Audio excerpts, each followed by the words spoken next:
Hey, good morning. Chuck here with Apple Drains. We're on our final day of this job and we're pretty much just backfilling, but there was one more sump pump that we needed to plumb and connect. So let's take a look at that.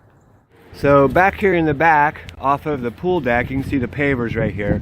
We've added some yard drains. This is the surface, picking up surface water. We've got a couple of catch basins, and then we've got some French drain back there where Joe's covering it up. All of that comes around and it's going to tie into this sump pit, and I'm getting ready to plumb that discharge. You can see we've got our gravel perforated pipe. We added more gravel on top of the easy flow.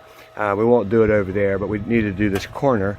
All of that from the back wall comes down and comes into the sump pit. We're going to use the same trench to plumb our 1.5-inch pipe out and around the corner out to the street. So I've already cut out all the pieces. I haven't glued anything together. This pump needs a little bit more attention. You can see the extra pipe out here. Remember, we added a sump pump in the back, so we brought that pipe around. It actually follows our footer pipe in that same trench, and then it's coming out. And then what we're going to do is we're going to put a T on it, and we're going to plumb the final M98. We'll glue all that up, and that'll come out, and of course tie all together and go on down this line out to the street. This works well. We've got check valves. Check valves only allow water to flow one way, so as the back pump kicks on and comes down this line, it cannot come over and drop into this pit because there's a check valve there. It stops the water. Same thing on this pump. When it kicks on, no water can go back this line to the back because there's a check valve back there. So systems work really good. In fact, city sewers, they work the same way. You've got hundreds of huge check valves that allow sewage to flow one time and then another one kicks on. It's kind of like traffic lights. So again, you can see the plumbing, and for a lot of the do-it-yourselfers, this is the fun part. You know, the excavation is kind of fun at first, but yeah, it's a lot of labor. And when you finally can install your materials, you know, that's what you've been trying to do the whole time. But again, we've got two pumps. You can see them, one coming from the back, and then of course this one's coming straight out, goes to a T. This is a sanitary T. You can see the sweep. It just helps. We're trying to reduce the friction so we can keep that pump at full capacity, and we're just going to plumb it all the way out to the street. So our footer pipe's going to extend from the garage, the corner that you see down there, all the way down through. We actually come around this little knee-high wall, and here's the sump basin. It's going to collect all of that water that's from the front of the house, and you can see we've got more footer pipe. This goes to the back. That's also going to come to the sump pump, which is going to lift it up. See our trench, and Chris is out here doing the discharge. It's just 1.5-inch pipe.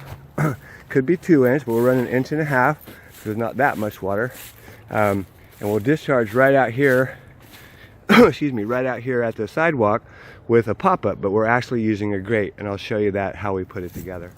So out here for the discharge, what we're using is a 3-inch thin wall 90.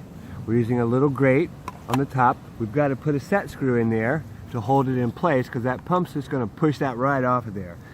Kind of stopped using the pop-ups when I used the M98s because they're just too powerful.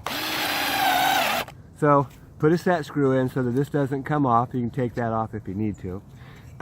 This is a little bushing called a donut, and what it does is it accepts Schedule 40 1.5 into 3-inch thin wall.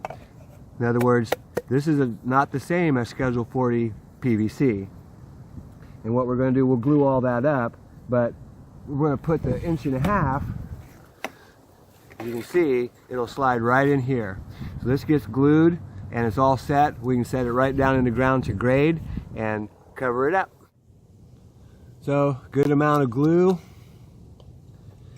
bushing, make sure it's going the right direction. Pop it in. We'll glue inside the bushing. And then we can put our PVC straight into it, and it'll be nice and tight.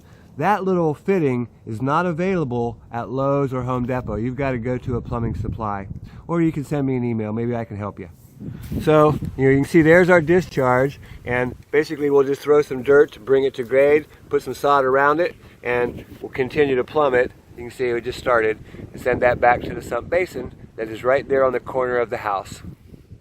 A good little tip, if you have your exterior sump pump or even the crawl space sump pump and you have not perforated your pit, here we did not perforate this pit, we want to keep the water, you need to put something on top after you excavate. Usually we leave a nice 40-pound bag of gravel to set on top of the lid until the area settles around it. Remember that sump basin, the pit, it has ribs around it, and once that sand and dirt pack around that area, then it won't pop out of the ground. Otherwise it can be like a boat. Water rushes down underneath of the pit and it can float that right up. So put some weight on it. Hey, this is Chuck with Apple Drains, reminding you that if you believe you can do something, I guarantee you can do it. Have a great day.